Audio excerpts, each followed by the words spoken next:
Good morning, guys. Hope you're doing well. Today I want to talk about how to sustain a positive mindset. Before I get started, I just want to thank the individual who asked me this question.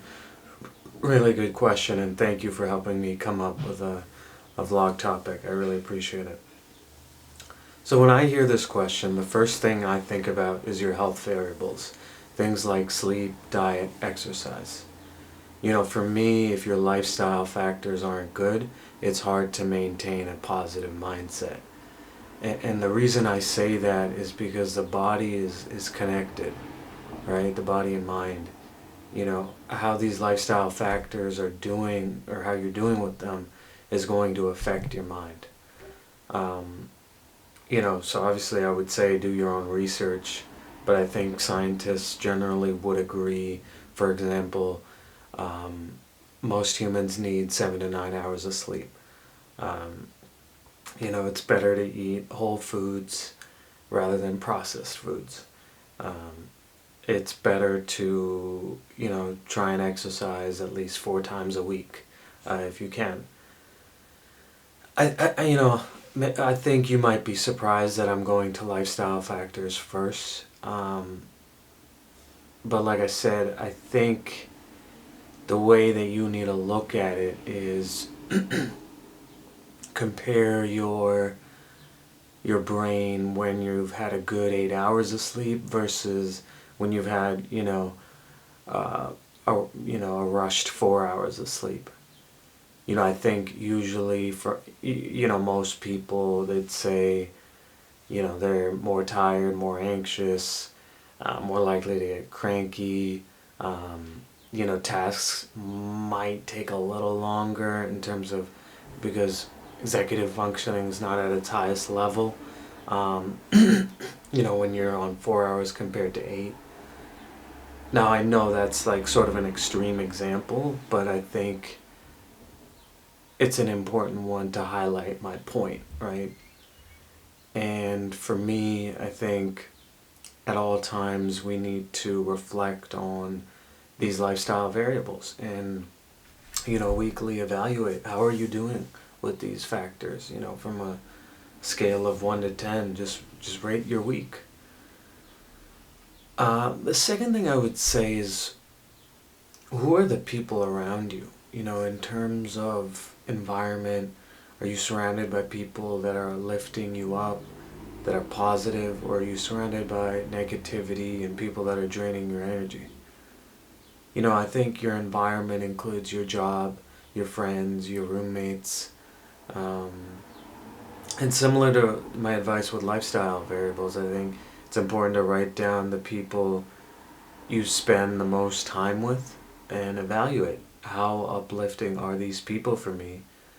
And then maybe, given that list, you can maybe limit your interactions with people who aren't as uplifting.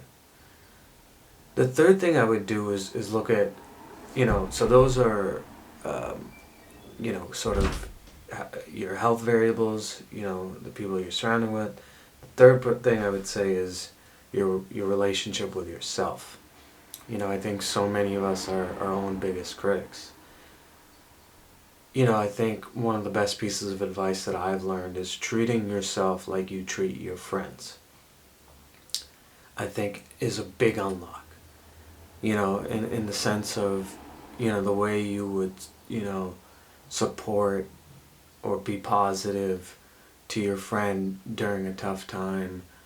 I think you should always do that for yourself, and give yourself credit when you're, doing all that you can and you are working hard. The fourth thing I would say is maintaining perspective of all your blessings.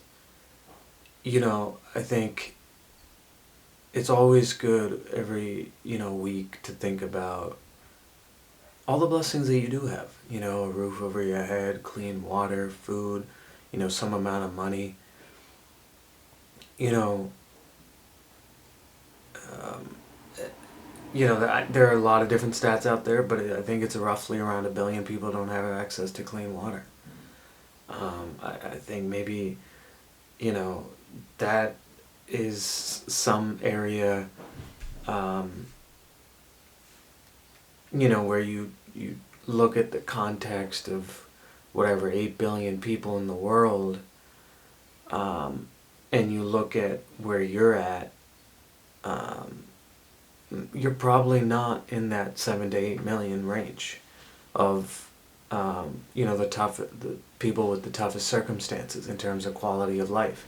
You know, for most of you listening to this, you probably have access to, clean water, to food, to internet, things like that. And I get it, right? For all of us that have grown up on those things, those have become normalized. If you've grown up with those for the last 25 years, that's normalized to you. And that's not what you're thinking about. You're thinking about, bigger things, right?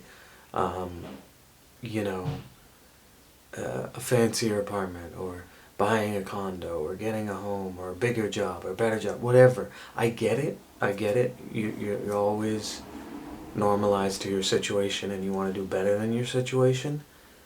I think at the same time, though, when you are making that comparison of looking at, oh, there's a 25-year-old who's more successful than me, also look at, there's a lot of people that in terms of quality of life don't have the means that you do, and appreciate that. I think if you can get into that grateful state, that really helps with perspective. The fifth thing I would say is, I'll get, okay, you've told me these variables, how do I execute this? And, I think the main thing is just creating a system, So for exercise, for example, creating a schedule and designating times for when you exercise. So if you're a working professional, setting a time, whether it's before work or after work, for exercise. If you're a student, setting times, on individual days based on when you have classes, where you're going to work out. For diet, taking time to research, what are healthy foods, and creating a system where you eat those healthy foods.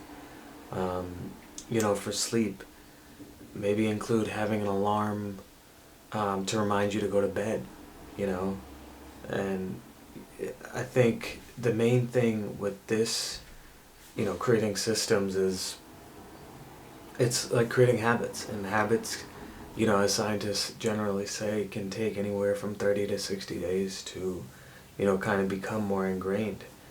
So, I think when you're going into this, change that you're trying to seek, understand the first 2 months are going to be really hard. When you haven't exercised consistently for 25 years, then trying to, incorporate that into your weekly schedule, it's going to be hard for those 2 months. But I think if you can get through those 1 or 2 months, it will be ingrained and it won't be as hard.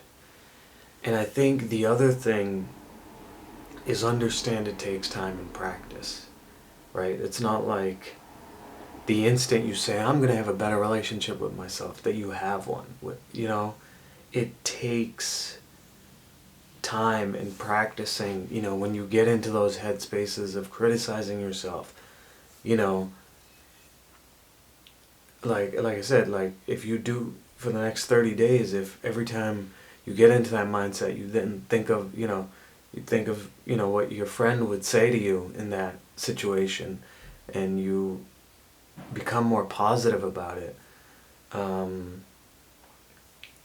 After 30 days, like, your mind will start getting used to, oh, when this negative thought comes in, boom, I gotta treat myself like I'm my friend, But, I hope that these 5 strategies sort of help. If you have any feedback, let me know. I'm happy to do a follow-up video. And thanks for watching, guys. Appreciate it.